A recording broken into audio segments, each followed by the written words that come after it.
शीना बोरा हत्या प्रकरणातील आरोपी पीटर मुखर्जीची चौकशी पूर्ण होण्याआधीच राकेश मारियांची बदली करण्यात आली. खुद्द राकेश मारिया यांनीच हा गौप्यस्फोट केलाय. त्यामुळे शीना बोरा हत्या प्रकरणाच्या तपासात कोण हस्तक्षेप करत होतं का हा सवाल आता उपस्थित होतोय. पोलीस दलात महत्वाची पदं भूषवणारे आयपीएस अधिकारी राकेश मारिया आज निवृत्त होत आहेत. एबीपी माझाला दिलेल्या एक्सक्लुझिव्ह मुलाखतीत राकेश मारिया यांनी शीना बोरा हत्या प्रकरणाच्या तपासाची इनसाइड स्टोरी माझाच्या कॅमेरा समोर सांगितली आहे. एबीपी माझाला दिलेल्या एक्सक्लुझिव्ह मुलाखतीमध्ये राकेश मारिया कोणकोणत्या गोष्टींबद्दल बोलतायत, कोणकोणते गौप्यस्फोट, कोणकोणते खुलासे त्यांनी केलेत, बघूया. एक फिल्मकार के परिवार से निकले राकेश मारिया की अपनी जिंदगी भी किसी फिल्म से कम नहीं रही है. मुंबई पुलिस कमिश्नर के पद से तबादला होने के बाद अब तक राकेश मारिया कभी कैमरे के सामने नहीं आए हैं. आज पहली बार वो एबीपी न्यूज से बातचीत कर रहे हैं. मारिया साहब, एबीपी न्यूज में आपका स्वागत है. आप रिटायर हो रहे हैं.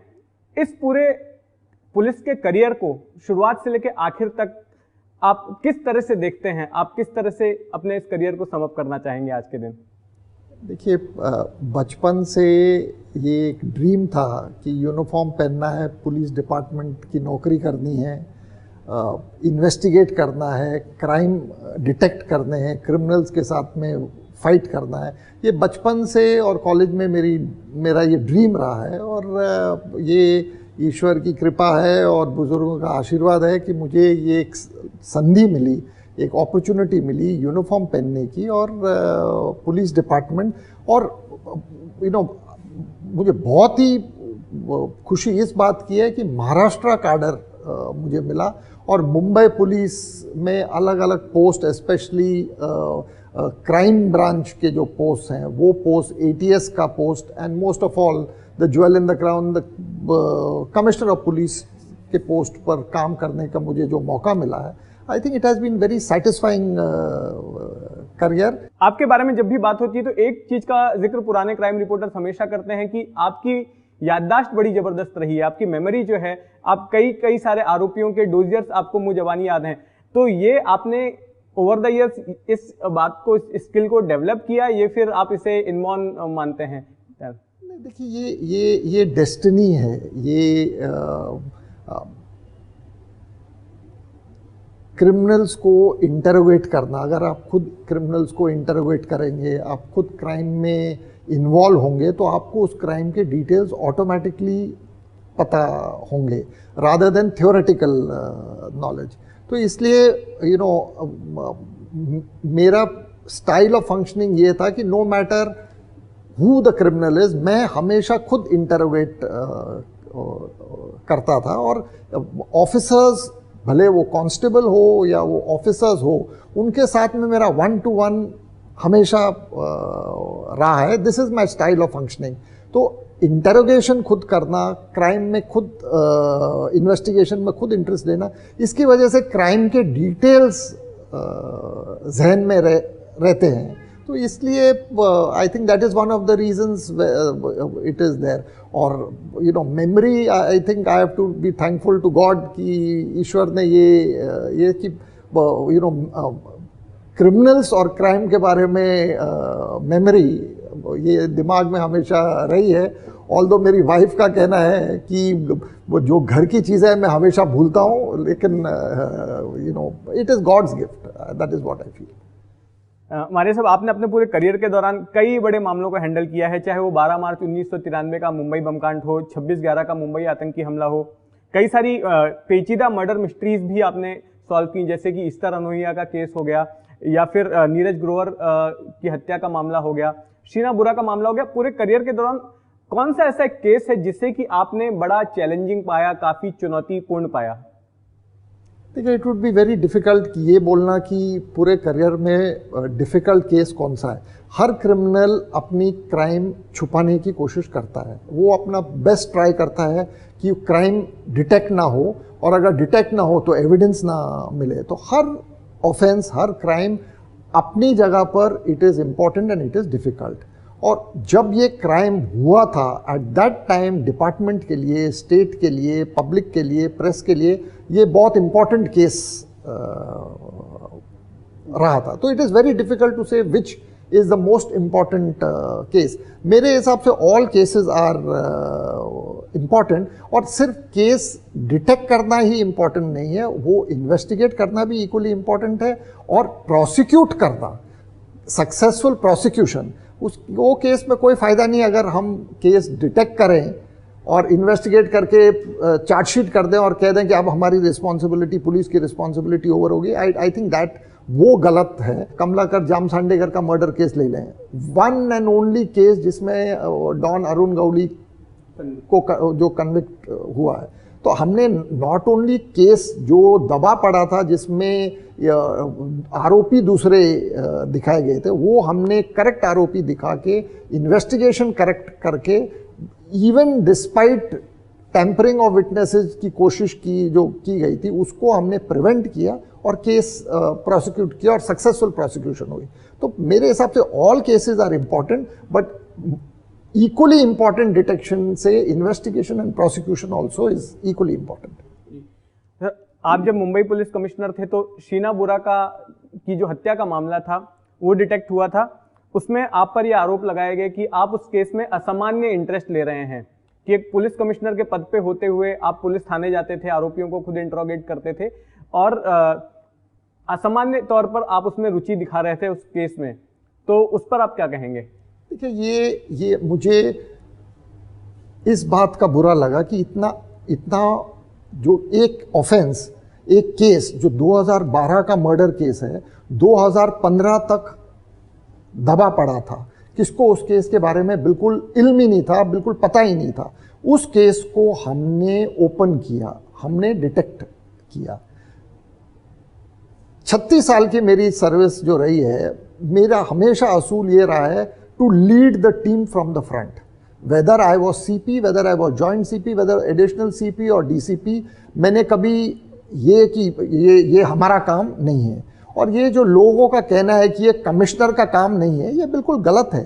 What is the job of commissioner of police? Commissioner of police का जॉब ये है कि prevention, detection, investigation of crime and maintenance of law and order.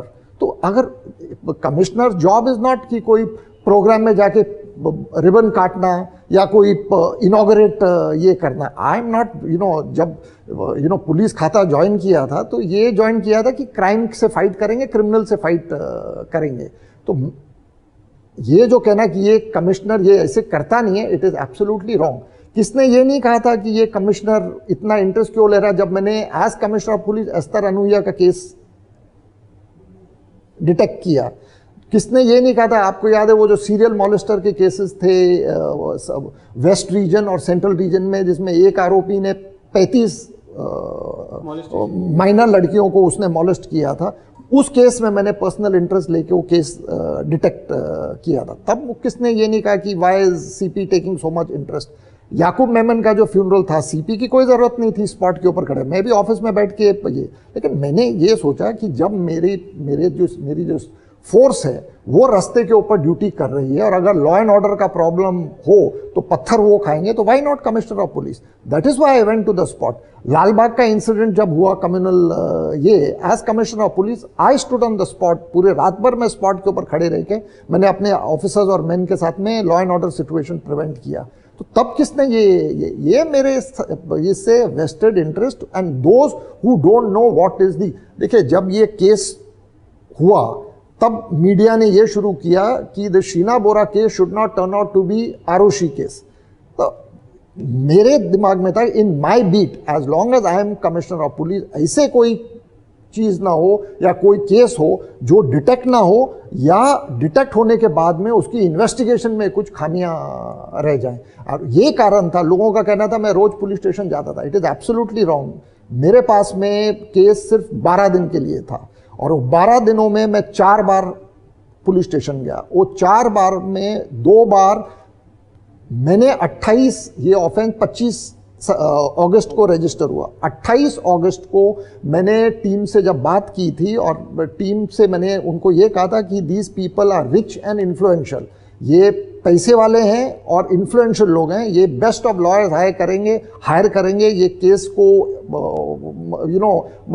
Conviction नहीं होने के लिए पूरी कोशिश करेंगे, तो we need the best of lawyers. तो टीम के साथ डिस्कस करने के बाद में ये डिसाइड हुआ था कि सीनियर काउंसिल वैभव बगाड़े अपेयर होंगे, हमारे लिए हमको मदद करेंगे। तो मैंने 28 तारीख को गवर्नमेंट को लिखा था कि this accused are rich and influential, they are capable of influencing the investigation and we need good lawyer. तो गवर्नमेंट ने मेरा जो 28 तारीख का लेटर है उसको मान देते हुए 2 सितंबर को उन्होंने वैभव बगाड़े की अपॉइंटमेंट की। मैंने आउट ऑफ द 4 डेज पहले 2 दिन तो सिर्फ टीम के साथ में हम 4 घंटे बैठे, काउंसिल और investigating team, on how to make the case strong. हमारे पास में एविडेंस क्या है, हमको एविडेंस कैसे जमा और स्ट्रांग एविडेंस कैसे जमा करना चाहिए और कन्विक्शन लाने के लिए हमें क्या करना चाहिए। ये पहले 2 out of the 4 days that I was there, 2 days it was only that meeting. The next 2 days were questioning Indrani and the other accused. Peter Mukherjee और इंद्रानी मुखर्जी को मैं लाइफ में कभी पहले मिला नहीं, कभी मैंने बातचीत नहीं की, कभी उनको I had never ever met them. First time I saw them was at Khar police station. और पीटर मुखर्जी से जो मैंने पहली बार जो मैंने उसको देखा या उससे जब पूछताछ की वो 7 सितंबर की शाम थी, जब उससे मैंने पूछताछ शुरू की। और पूछताछ में हमें कुछ मतलब कुछ डिस्क्रिपेंसीज थी, कुछ फिल इन द गैप्स थे जो वी वर नॉट सेटिस्फाइड। और जब भी मैंने पूछताछ की मेरे साथ में senior officers were present there. It is not that कि मैंने अकेला ये किया, कम से कम 12 ऑफिसर्स वहां पर प्रेजेंट होते थे जब हम ये पूछताछ करते थे। तो हमें जो उस टाइम पीटर मुखर्जी ने जो हमको बताया, I told Peter Mukherjee that I am not satisfied with what you are saying. You are given time till 12 o'clock tomorrow to come with these facts to tell us what these. But you know, next day I was transferred, so I never got an opportunity to question him. जब case CBI के पास गया तो चौथा आरोपी Peter Mukherjee को भी गिरफ्तार कर लिया। तो लोग यही कह रहे हैं कि जब मारिया साहब इन्वेस्टिगेशन कर रहे थे तो तब पीटर का रोल क्यों नहीं सामने आया था? देखिए, हमारे पास में 3 अक्यूज्ड हमने 25 तारीख को अरेस्ट किए। इनका रिमांड सिर्फ 14 दिन के लिए था। This is not an MCOC case और एनी अदर यूएपीए केस कि हमें 30 दिन की कस्टडी मिले। तो इनकी कस्टडी हमको सिर्फ 14 दिन मिली। ये 14 दिनों में जो इन्वेस्टिगेशन था, ये 14 डेज के रिमांड में हमने केस डिटेक्ट किया, हमने स्पॉट जहां पर इन्होंने मर्डर किया वो आइडेंटिफाई किया, हमने जहाँ पर इन्होंने बॉडी डिस्पोज की वो हमने आइडेंटिफाई की, बॉडी हमने एक्सह्यूम की, डीएनए एग्जामिनेशन किया, बॉडी आइडेंटिफाई की। इसमें आरोपी संजीव खन्ना कलकत्ता से हम लेके आए। पूरा ये हमने, CBI has done very good investigation. CBI की जो इन्वेस्टिगेशन है, जो इंपॉर्टेंट एविडेंस जो उन्हें जमा किया, ये हमने जो पहले 12-14 दिन में जो हमने ये, that is the bedrock of their investigation. तो हमारे ऊपर प्रायोरिटी, हमारी प्रायोरिटी ये थी कि ये जो 3 अक्यूज्ड हैं, इनसे ज़्यादा इंटरोगेशन में इंफॉर्मेशन निकाले, एविडेंस करें। साइमल्टेनियसली हम पीटर के ऊपर ध्यान दे रहे थे और इन्वेस्टिगेटिंग टीम को ये इंस्ट्रक्शंस दी गई थी कि Peter, investigation inquiry should be done about Peter. ED को, एनफोर्समेंट डायरेक्टर को लेटर लिखना। मैंने टीम को कहा है कि फाइनेंशियल एंगल कवर करने के लिए, प्रोब करने के लिए ईडी की मदद ली जाए। मैंने आपको बताया लीगल काउंसिल के लिए मैंने लेटर लिखा। टीम को हमने जो राइटिंग में इंस्ट्रक्शंस दिए हैं कि Peter should be treated as a suspect in this case and his complicity in the conspiracy should be found out. ये सब right from day one हम ये कर रहे थे, and that is why he was being called to the police station. तो ये बेबुनियाद है, ये vested interest का ये, you know, मैंने दूसरे जो केसेस डिटेक्ट किए, और आप लोग, you know, you ask any crime reporter in Mumbai, आप किसको भी पुलिस ऑफिसर को पूछिए, as joint CP crime मैंने इंटरोगेट किया है अक्यूज को, as CP I have interrogated this. ये एक नशा था, ये यू नो, मैंने बचपन से ये मेरी ख्वाहिश थी कि केसेस जो you know ticklish and sensitive and बहुत जो कॉम्प्लिकेटेड केसेस हैं उनको डिटेक्ट किया जाए, इन्वेस्टिगेट किया जाए। महाराष्ट्र पुलिस में ट्रेंड देखने में आ रहा है कि कई सारे जो बड़े अधिकारी हैं वो रिटायर्ड होने के बाद राजनीति से जुड़ रहे हैं, सियासत में जा रहे हैं। ताज़ा एग्जांपल 2 साल पहले का जो है डॉक्टर सत्यपाल सिंह, वो उन्होंने बीजेपी ज्वाइन कर ली, सांसद चुने गए। तो क्या आप भी कुछ ऐसा सोच रहे हैं कि अगर कोई राजनीतिक दल आपको ऑफर देता है राजनीति में आने का तो यू नो ये it is not my cup of T, बिल्कुल नहीं। आई वॉन्ट आफ्टर रिटायरमेंट मैं अपनी बुक लिख रहा हूँ जिसमें मुंबई पुलिस, महाराष्ट्र पुलिस ने सेंसिटिव और एक you know very complicated cases कैसे डिटेक्ट किए और पीछे बिहाइंड द सीन्स क्या क्या होता था वो मैं लिखना चाहता हूँ, to show how difficult detection is, how much hard work, कितना यू नो परिश्रम मेहनत जाती है केस डिटेक्ट करने के लिए। तो मैं वो किताब लिख रहा हूँ। एंड ऑफ कोर्स स्पोर्ट्स और स्पोर्ट्समैन को कैसे मैं मदद कर सकूं, व्हाट वी कैन डू, ताकि you know in India you know we get more Olympic medals, more world class sportsman हो, ये मेरा प्लान है। Politics not at all.